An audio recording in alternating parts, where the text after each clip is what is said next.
సహోదరి, సహోదరుడా, నీకెన్ని భయాలున్నా, ఎంత భీతి ఉన్నా, అంత అస్తవ్యస్తంగా ఉన్నా, ఎంతో కన్ఫ్యూజన్ ఉన్నా, ఏం చేయాలో అర్థం కాకపోయినా నీ గదిలోనికి వెళ్ళి నువ్వు తలుపు వేయి.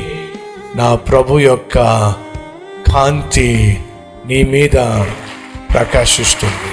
ఆయన మహిమ నీ మీద ప్రకాశిస్తుంది. లెమో తేజరిల్లుమో, ఆయన మహిమ నీ మీద ప్రకాశించబోతున్నది. నువ్వు చేయాల్సిందేమిటి?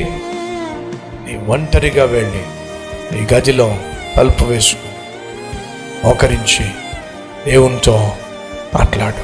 ఆ గది బయట నీ జీవితంలో ఎంత చీకటైనా అలుముకొని ఉండొచ్చు, నీ జీవితము కారు మేఘాలు కమ్ముకొని ఉండొచ్చు. యేసు ఉన్న ఆ గదిలోకి వెళ్ళి నువ్వు తలుపు వేస్తే ఆ గదిని, నీ జీవితాన్ని వెలుగుమయముగా మార్చేస్తాడు.